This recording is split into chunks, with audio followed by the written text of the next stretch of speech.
Good morning, students. Today we will discuss about chemistry of the elements of first transition series, that is 3D series part 2. This is periodic table. इसके बारे में मैंने आपको पहले बता चुकी हूँ पिछले लेक्चर में। यहाँ देखिए, अब हम डी ब्लॉक एलिमेंट्स की कैरेक्टरिस्टिक प्रॉपर्टीज़ की स्टडी कर रहे थे। यहाँ पे अब हम करेंगे कॉम्प्लेक्स फॉर्मेशन टेंडेंसी। हमने इसके electronic configuration and variable oxidation states दो प्रॉपर्टीज़ हमने इसके डिस्कस कर चुके हैं। अब हम आते हैं complex formation tendency. D block elements के अंदर एक प्रॉपर्टी होती है कि वो कॉम्प्लेक्स का फॉर्मेशन कर पाते हैं। The cations of the D block elements are unique in their tendency to form complexes with several molecules such as ammonia, water, etc. or different ions such as cyanide, nitrite, halide ions, etc. These molecules or ions are called ligands. Complex क्या होता है? Metal ligand complex जो होता है, complex एक ऐसा compound होता है, कोऑर्डिनेटिंग कंपाउंड होता है जो किसके द्वारा बनता है? मेटल्स और साथ में लिगेंड से। मेटल्स के अंदर क्या होते हैं? वैकेंट डी ऑर्बिटल्स होते हैं, और लिगेंड्स, जिससे कि लिगेंड्स क्या करते हैं? अपने इलेक्ट्रॉन्स वहाँ डोनेट करते हैं मेटल को, और एक कॉम्प्लेक्स का फॉर्मेशन होता है, that is called metal ligand complex. The complex forming tendency of these elements is attributed to the following factors. इनमें कॉम्प्लेक्स फॉर्मेशन टेंडेंसी होने का क्या रीज़न है कि आखिर कॉम्प्लेक्स क्यों फॉर्मेशन कर पाती हैं? एस ब्लॉक की भी मेटल्स होती हैं, और ये जो डी ब्लॉक हैं ये भी मेटल्स हैं, बट उन मेटल्स के अंदर एस ब्लॉक मेटल्स में ये प्रॉपर्टी नहीं होती है जो कि डी ब्लॉक की मेटल्स में होती है कॉम्प्लेक्स फॉर्मेशन की। अब इसका क्या रीज़न है? फर्स्ट है कि small size and high positive charge density. इनका क्या होता है? स्मॉल साइज होता है, छोटा साइज होता है, और हाई पॉजिटिव चार्ज डेंसिटी इनके अंदर पाई जाती है। चार्ज अपॉन रेडियस जो होता है, that is called as charge density. तो इसमें क्या होता है? छोटी साइज पे ज़्यादा पॉजिटिव सेंटर इसमें होता है, तो ये इसका ये कैरेक्टर हो गया, जिसकी वजह से क्या होता है कि ये पोलराइजिंग पावर इनकी ज़्यादा होती है। सेकेंड होती है availability of vacant d orbitals of right energy to accept the lone pairs of electrons from the approaching ligands. एक सेकंड कंडीशन इसमें ये होती है, एक तो इसका क्या हो गया?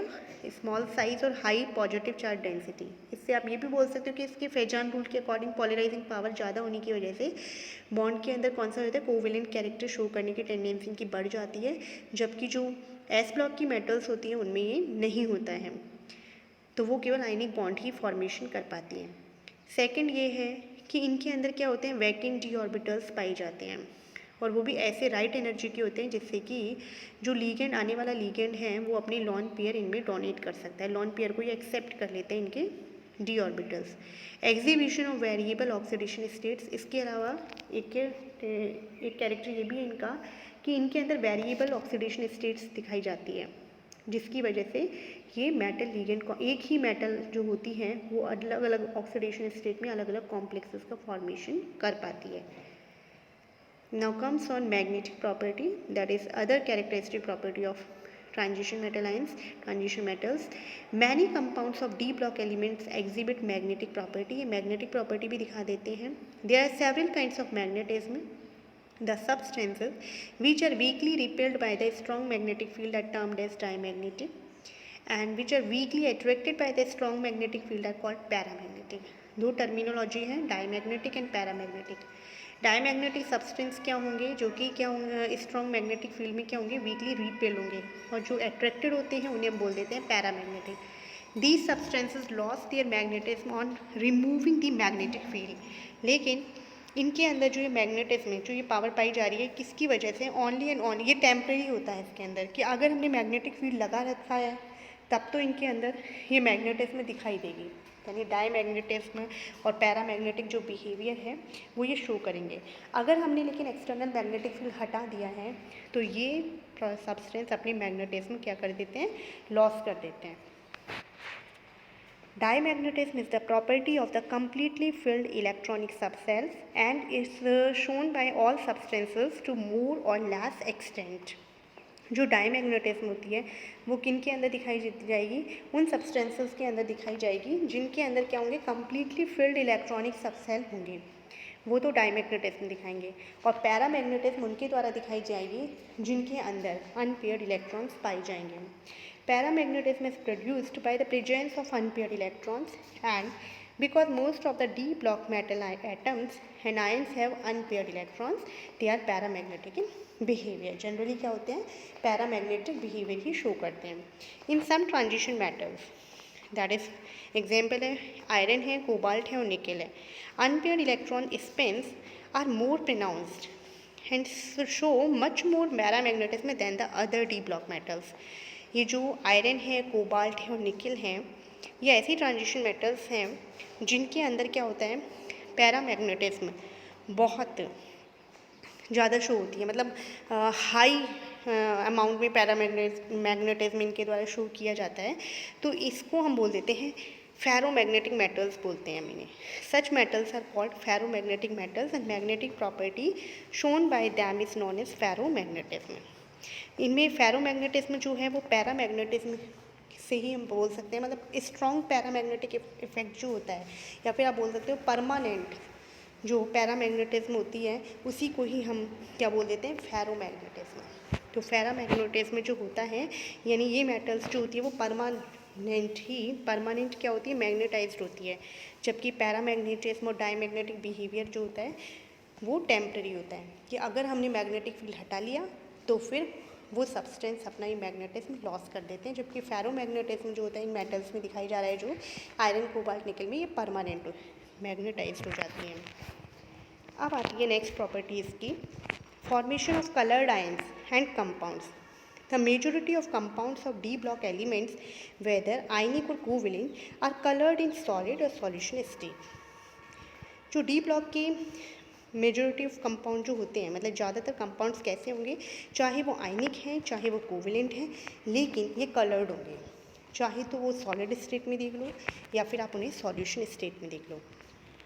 This property of D block elements is in marked difference from those of S और P block elements which are white और light coloured. D block elements की जो ये प्रॉपर्टी होती है वो इनसे अलग है, इससे वो एस और पी ब्लॉक के एलिमेंट से अलग हो जाते हैं, डिफ्रेंसिएशन होता है इनका, क्योंकि वो जनरली कैसे होते हैं, वाइट कलर के होते हैं या फिर लाइट कलर्ड होते हैं। The colour of a substance arise from the property of the substance to absorb light of certain wavelength in the region of visible light and that is called white light.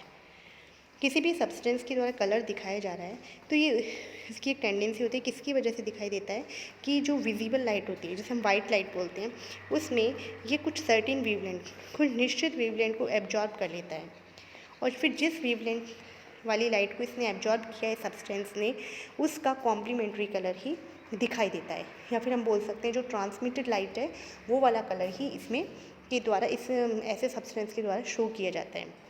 The colour of the substance is the colour of the transmitted light component बोल सकते हो आप, या फिर आप बोल सकते हो is complementary to the colour of the light component absorbed.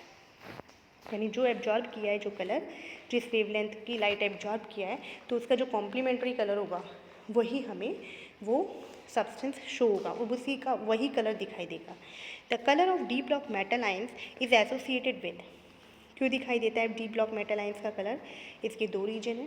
First तो क्या हो जाता है कि इनके अंदर इनकम्प्लीट डी सबशेल होता है, मेटल आयंस में इनकम्प्लीट डी सबशेल होता है। सेकंड क्या होता है कि इनके चारों ओर जो भी सराउंडिंग ग्रुप है उनकी नेचर के ऊपर, तो कलर दोनों के ऊपर ही डिपेंड करता है, मेटल आयन के ऊपर भी, कॉम्प्लेक्सेस जो होते हैं मेटल लीजेंड कॉम्प्लेक्सेस, इनका कलर दोनों के ऊपर डिपेंड करता है, मेटल आयन के ऊपर भी और साथ में जो लीगेंड्स हैं उनके ऊपर भी। मेटल आयन पे तो ये है कि इनकम्प्लीट डी सबशेल होना चाहिए, यानी अगर कम्प्लीटली फिल्ड डी सबशेल है तो वो कलर नहीं दिखाएंगे। The whole act of exhibition of colour by d block ions and compounds can be explained as follows. In a free gaseous or isolated ion, the 5d orbitals are degenerate, that is of same energy. Free gaseous अवस्था या isolated अवस्था में कोई भी metal ion है या metal atom है, उसके पांचों डी ऑर्बिटल्स की एनर्जी सेम होती है, तो वो डीजेनरेट कहलाते हैं। लेकिन जैसे ही कोई ऑर्बिट मतलब मेटल कॉम्प्लेक्स का फॉर्मेशन होता है, तब लिगेंड्स अगर मेटल के पास आते हैं तो फिर क्या हो जाता है कि मेटल के जो डी ऑर्बिटल्स है, 5d ऑर्बिटल्स हैं, ये अलग अलग टाइप से ये ओरिएंटेड है। 3 ऑर्बिटल्स जो होते हैं वो तो एक्सिस के बीच में ओरिएंटेड होते हैं, और 2 ऑर्बिटल्स जो होते हैं वो एक्सिस पे ओरिएंटेड होते हैं। तो जैसे जैसे लिगेंड्स आते हैं एक्सिस से, तो क्या होता है कि उनकी एनर्जी ज़्यादा हाई हो जाती है, तो वो स्प्लिट हो जाते हैं, उनकी डीजेनरेसी लोस्ट हो जाती है। Since 5d orbitals are oriented differently in space, the surrounding group means ligand, affect the energy of the some orbitals more than others in the compounds. This destroys their degeneration destroy हो जाती है। यहाँ देखिए आप, ये आपको पहले भी पता, ये देखिए आप, ये देखिए यहाँ पे एनर्जी जो है यानी कि डी ऑर्बिटल्स की एनर्जी ये वेरी सेंटर पे दिखाई गई है, डीजेनरेट लेवल पे थी। अब ये क्या हो जाएगा, ऑक्टाहेड्रल फील्ड में 2 पार्ट्स में डिफ्रेंशिएट हो गया, T2G में और EG में। ऑक्टाहेड्रल कॉम्प्लेक्स जो होता है उसके डी ऑर्बिटल्स जो थे फ्री मेटल आयन की, जब तक कोई मेटल आयन के चारों ओर कोई भी लीगेंड नहीं था तब तक सबकी एनर्जी समान थी, यानी डीजेनरेट थी। जैसे ही लीगेंड आए, और लीगेंड भी कैसे आए, 6 लीगेंड आए हैं, ऑक्टाहेड्रल फील्ड कॉम्प्लेक्स का फॉर्मेशन किया है, तो ये 2 तरह से स्प्लिट हो गए। T2G सेट बना है 3 ऑर्बिटल्स का, और एक EG सेट बना है 2 ऑर्बिटल्स का, DXY, DYZ, DZX, ये तीनों तो क्या कहलाते हैं, T2G ऑर्बिटल्स कहलाते हैं। एंड EG सेट में आते हैं DX2, Y2 एंड DZ2, ये दोनों कहलाते हैं EG ऑर्बिटल्स जो कि एक्सिस पे ओरिएंटेड है, और T2G एक्सिस के बीच में ओरिएंटेड होते हैं। Thus, in d block metal ions with partially filled d subshell, it is possible to promote electrons from one set of d orbitals to another set of higher energy by fairly small energy absorbed from the visible light.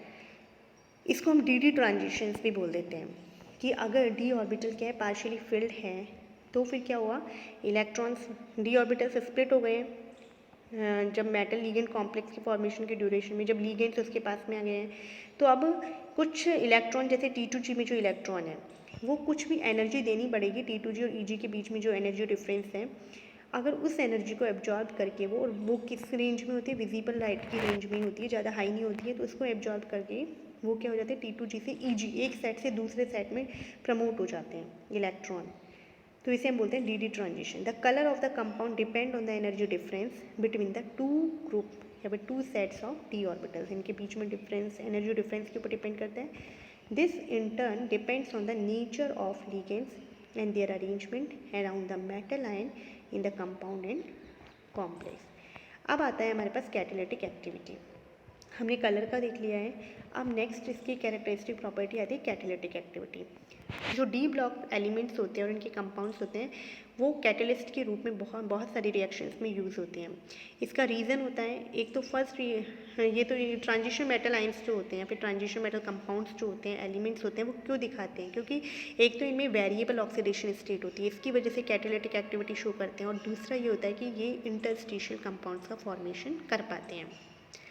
अब जैसे कई catalyst हैं, जैसे vanadium पेंटा oxide जो होता है वो किसके लिए यूज़ में होता है, सल्फ्यूरिक एसिड के निर्माण में, manufacture of sulphuric acid by contact process. Contact process जो होती है, संपर्क विधि होती है, उससे सल्फ्यूरिक एसिड का फॉर्मेशन में। और कौन सा कैटलिस्ट यूज़ होता है, vanadium pentoxide V2O5। An important view of mechanism of catalyst is that at solid surface of the catalyst, bonds would be formed between the molecules of reactants and atoms of the catalyst, thereby increasing the concentration of the reactants at the surface. This weakens the bonds of reactant molecules due to lowering of the activation energy. इसमें क्या होता है कि catalyst जो होता है वो क्या करता है, एक सरफेस प्रोवाइड करता है, एक सॉलिड सरफेस प्रोवाइड करता है जिसपे कि रिएक्टेंट के मॉलिक्यूल्स जो होते हैं उससे बाउंड हो जाते हैं। तो रिएक्टेंट्स के मॉलिक्यूल्स के बीच का जो बॉन्डिंग होती है वो धीरे धीरे क्या होने लग जाती है, वीक होने लग जाती है, और बॉन्ड ब्रेकिंग हो जाएगी। उसमें बॉन्ड ब्रेकिंग होगा तो रिएक्शन जो होती है वो आगे प्रोडक्ट का फॉर्मेशन ईजिली हो जाएगा। तो ये इस तरह से ये कैटलिस्ट बिहेवियर शो करते हैं। अब आते हैं formation of interstitial non stoichiometric compound. Interstitial compound या नॉन स्टोइकियोमेट्रिक कंपाउंड क्या होते हैं कि डी ब्लॉक एलिमेंट्स इस टाइप के कंपाउंड्स बनाते हैं कि इनके अंदर वैसे मेटल होती है, मेटल एक लैटाइस के रूप में ही अरेंज होती है, लेकिन अगर इसके मेटल लैटिस जो होता है उसमें कुछ नॉन मेटल एटम्स जैसे कि hydrogen, carbon, nitrogen, boron, silicon अगर ये एकोमोडेट यानी इनकॉर्पोरेट हो जाते हैं, उनके बीच में जो स्पेस होता है वहाँ पे आ जाते हैं नॉन मेटल्स, तो इससे क्या होता है कि क्रिस्टल लैटिस की स्ट्रक्चर में कोई डिस्टॉर्शन भी नहीं हो रहा है, कोई उसमें कोई ब्रेकिंग नहीं हो रही है, पर उनके इनकॉर्पोरेशन से ये जो कंपाउंड बन रहे हैं उन्हें हम बोलते हैं इंटरस्टिशियल कंपाउंड, और इसकी स्टोइकोमेट्रिक इन कंपाउंड की चेंज हो जाएगी, इसलिए that are called non stoichiometric compound. देखिए यहाँ the d block elements form interstitial compounds with small non metal atoms such as hydrogen, carbon, nitrogen, boron, silicon, etc. due to the ability of metal lattice to accommodate these non-metal atoms between the metal atoms without distortion of structure. One और इनका ये एक important nature होता है कि जो ये interstitial compounds होते हैं इनके अंदर सेमी कंडक्टिविटी इंक्रीज हो जाती है, सेमी कंडक्टिव होती हैं, ये फ्लोरेसेंस दिखाते हैं और हेट्रोजिनस कैटलिस्ट की तरह भी यूज़ में होते हैं। The non stoichiometry is due to the defect in solid structure, और ये जो होता है कि ये डिफेक्ट बन जाता है, सॉलिड डिफेक्ट कहलाता है, जो कि नॉन स्टोइकोमेट्रिक सॉलिड डिफेक्ट के नाम से जाना जाता है। अब आता है हम मेटेलिक कैरेक्टर एलॉय फॉर्मेशन, इसका नेक्स्ट कैरेक्टरिस्टिक प्रॉपर्टी है। सभी डी ब्लॉक एलिमेंट्स जो होते हैं वो मेटल्स होते हैं, और मेटल्स जो भी होते हैं वो good conductors of heat and electricity होते हैं। Then all d metals are good conductors of heat and electricity and they are malleable and ductile. All the solids except mercury, mercury के अलावा सभी कैसे होते हैं, सॉलिड फॉर्म में होते हैं, जबकि मरकरी कैसी मेटल है, लिक्विड मेटल होती है at ordinary temperature. These metals form alloy with each other due to almost similar sizes of atoms. Alloy d block elements का एक कैरेक्टरिस्टिक प्रॉपर्टी होती है कि एलॉय फॉर्मेशन मिश्र धातुओं का निर्माण करती है।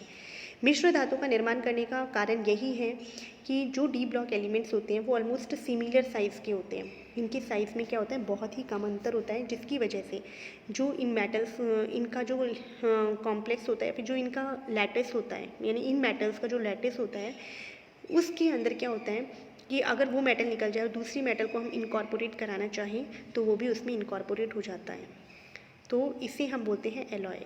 और ये एलॉय क्या होती हैं, कोरोजन भी नहीं होता है, इनमें कोरोजन के लिए रेजिस्टेंट होती है और ज़्यादा हार्डर होती है। नॉर्मल मेटल की तुलना में एलॉय जो होती है वो ज़्यादा हार्डर होती है, और क्या होती है, इनका मेल्टिंग पॉइंट भी हाई होता है। यहाँ देखिए आप, the alloy are usually harder and have higher melting points than the parent metals and are more resistant to corrosion than their constituents. Thanks. I hope बच्चों आपको ये समझ में आया होगा लेक्चर। आगे के लेक्चर में हम इसका नेक्स्ट पार्ट, इसकी और नेक्स्ट जो कैरेक्टरिस्टिक प्रॉपर्टीज़ हैं उनके बारे में स्टडी करेंगे।